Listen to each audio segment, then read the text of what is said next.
Hey friends, I was just banging my head against a wall trying to figure out some Minecraft math, and it got me thinking about that other guy who jumps headfirst into bricks.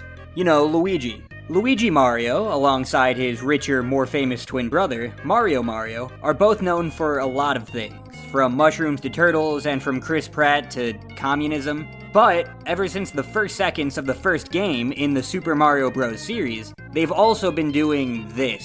And that can't be safe. So, on a scale of minor fall to American football career, how much brain damage should the Mario Brothers realistically have after they hit a brick block? First, we need a scale, since the Mushroom Kingdom doesn't generally measure in real units, with one important exception.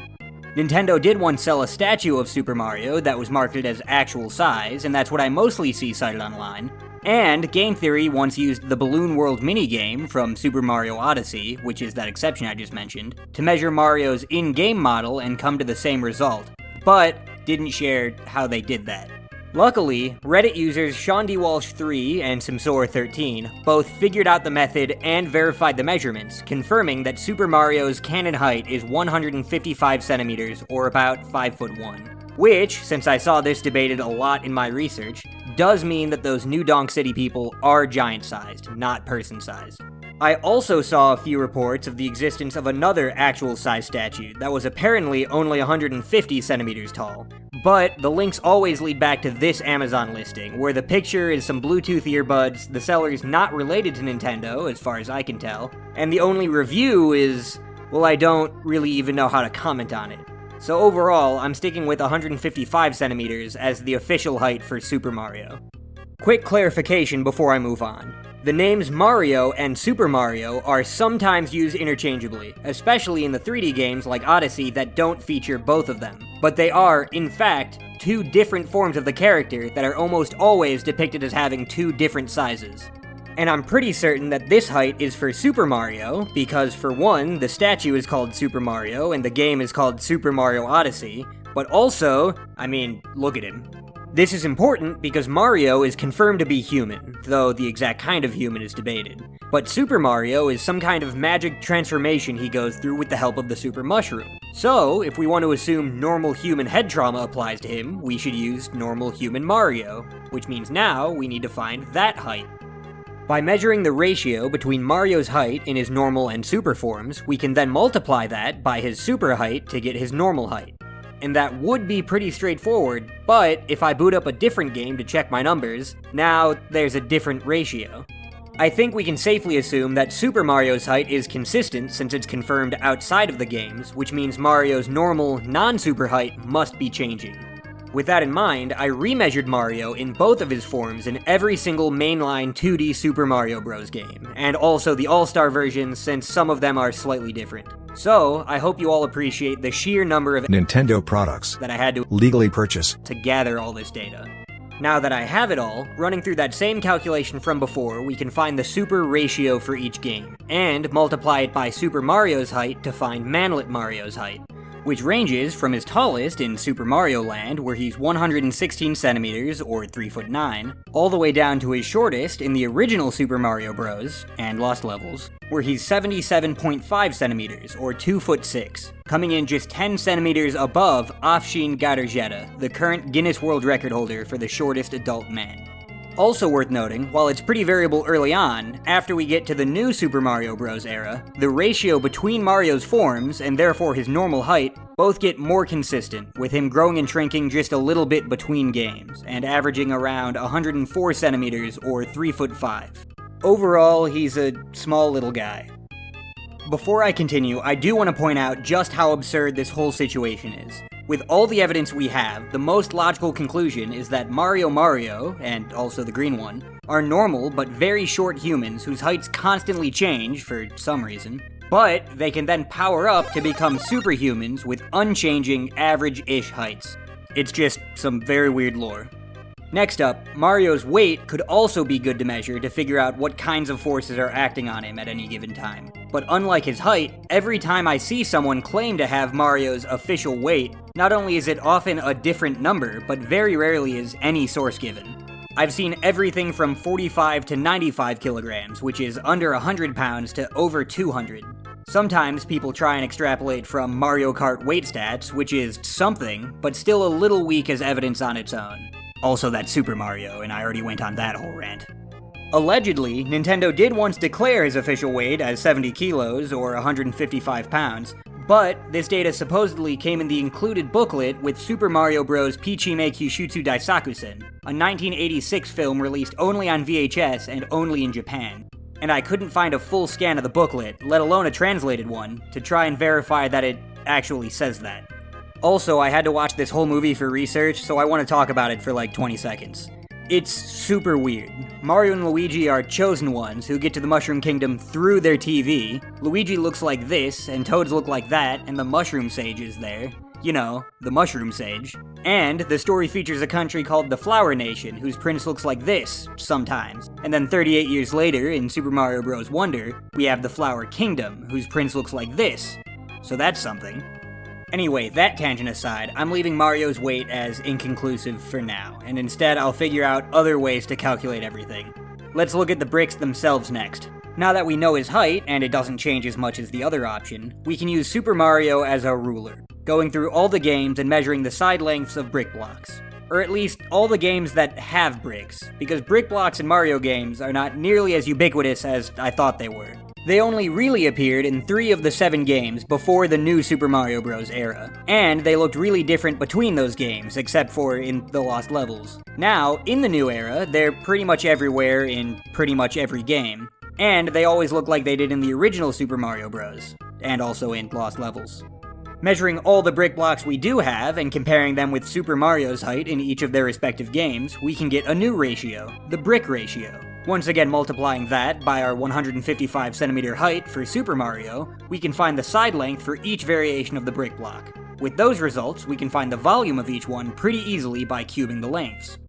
Next, we need to figure out exactly what kind of bricks we're dealing with, and that seems pretty simple to answer, because it's somewhat common knowledge now that in the instruction booklet for the original Super Mario Bros., there's a small blurb on the second page about how the Mushroom People, later known as the Toads, were, and I quote, turned into mere stones, bricks, and even horsehair plants. So, since bricks made of mushroom are a real thing, without any contradicting evidence, we can assume that they'd have the same properties as those. And real mushroom bricks are often considered a wonder material for just how useful those properties are, because not only are they incredibly light at around 43 kilograms per cubic meter, but they also act like their own bonding material since they're still alive during construction. So if you put 2 bricks next to each other, they'll literally grow together, no mortar needed, which makes weighing them pretty easy since those entire volumes share that same density. Here are the masses for each of them, ranging from its heaviest at 33 kilograms or around 73 pounds in Super Mario Bros. 3, down to a much more common 20 kilograms or about 44 pounds in the original Super Mario Bros., the Lost Levels, and all of the new era games except for Wonder where it's very slightly heavier. But there is still a problem, because while I do see a lot of people draw attention to that booklet I mentioned before and that thing on Toads being turned into bricks, a few pages later that same manual says this instead. If you come across mushrooms who have been turned into bricks, they reward you by giving you a power boost. It doesn't say some of them reward you or that they might reward you. If you find them, they will give you a power-up, implying that while this is a toad, the breakable ones are just some bricks. That doesn't technically mean it isn't mushroom bricks. We don't really ever see brick blocks being manufactured as far as I know. But, to be on the safe side, the average density of clay bricks, mortar included, is somewhere around 2,000 to 2,400 kilograms per cubic meter. Taking the high end and going through the math for each block again, we have the clay brick blocks with a mass of at most 1,860 kilograms, or 4,100 pounds in Super Mario Bros. 3, down to a more common 1,117 kilograms in all those other games, which is just under the mass of a 2005 Hyundai Elantra. One more thing before we're done with bricks. Sometimes they're bigger. It doesn't happen very often. The Mega Brick Block, as the wiki calls it, only shows up in 2 of the 2D games, and also the All-Stars version. In both Super Mario Bros. 3 and New Super Mario Bros. U, they're exactly twice as tall as the normal brick block, giving them 8 times the volume and therefore 8 times the mass. Meaning they come in at either 8,193 kilograms, or 18,000 pounds, or 13,638 kilograms, or 30,000 pounds. Even bigger brick blocks do show up occasionally in the 3D games, but in addition to me largely ignoring those games for this video, all the giant brick blocks in question either don't react at all to external forces, just acting as terrain, or they simply don't follow the laws of physics, like in Super Mario 3D World. Anyway, now that we're done with all the measurements for Mario, and all the measurements for the bricks, we can take a look at the impact. In simple terms, a concussion, the most common type of brain injury, and the most likely to happen from a situation like this, is caused when your head changes speed too fast. It makes your brain shake around, and, it's not supposed to do that. Exactly how fast is too fast isn't that simple, though. I found cases of people suffering concussions from as low as 40 Gs of acceleration, and others where they seem fine at over 140 Gs. But in general, the most commonly cited threshold is around 85 to 100 Gs, so I'll be using that. This is all for linear impacts, by the way. All the papers I've read are pretty clear that things work differently if your head is rotating. Figuring out how far into that range the Mario Brothers would be safe is also complicated. And, if you couldn't tell from my pretty awkward definition a little bit ago, I'm a math guy, not a medical guy. So, let's look to some experts for help. According to all these people, and published in the Annals of Biomedical Engineering, adults in their 20s or 30s resist concussions better than other age groups, and while Mario and Luigi's exact age is never made official as far as I can tell, that sounds about right for how they're depicted. Next up, these fine folks, published in the Journal of Orthopedic and Sports Physical Therapy, concluded that men generally deal with impacts better than women do, so that's another check for the brothers. One of the reasons listed for that difference is in neck structure, which is also the last thing I wanted to look at. These researchers, published in the Journal of Primary Prevention, found that neck size doesn't help much.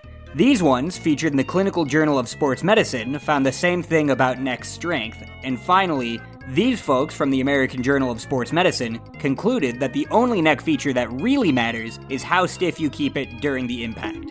You know how you're supposed to, go limp during a car crash? It's the exact opposite of that. And if there's one thing I can say about the necks of the Mario family, those things do not move.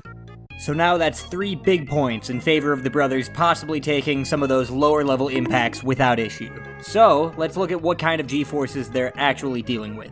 First, we need to measure the gravity of the Mushroom Kingdom for comparison.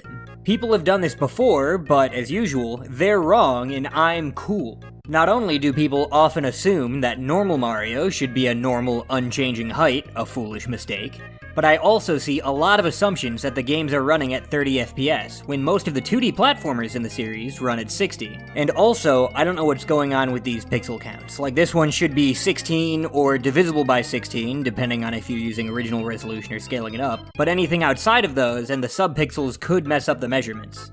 Also, almost everyone ignores drag, but I won't complain about that since I'm also gonna ignore drag. After going through all the games again for a third round of measurements, finding the peak of Mario's jump where his velocity is 0, and then timing how long it takes for him to fall down, we can estimate the acceleration due to gravity in each game. It ranges from a very high 2.3 times Earth gravity in Super Mario Land 2, to a ridiculously high 7.4 times Earth gravity in Super Mario Bros. 2.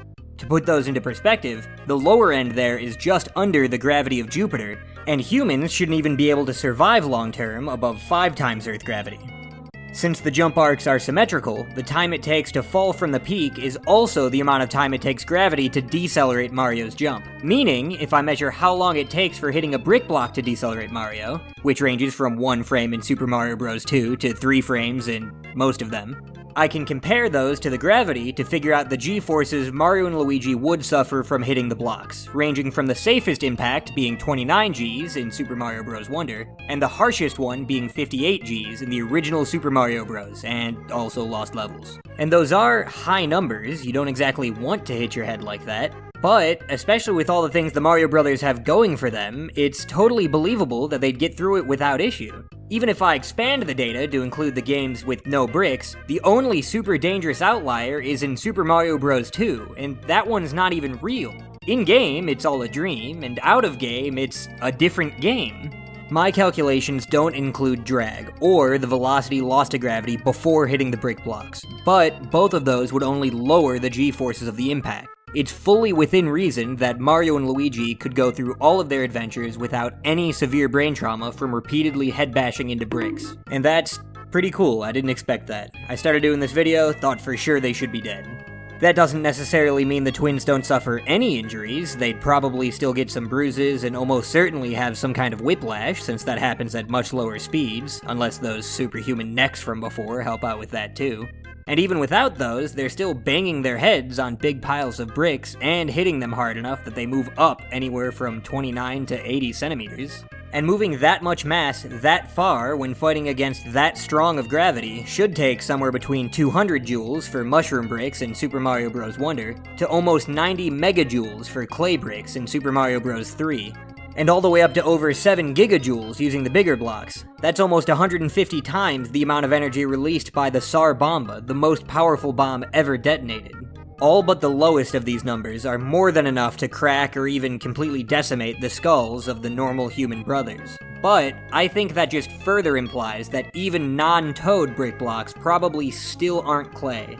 And with how slow Luigi and Red Luigi decelerate, I'd argue that these blocks are probably a lot softer than even the mushroom bricks, almost like they're some kind of props for a play.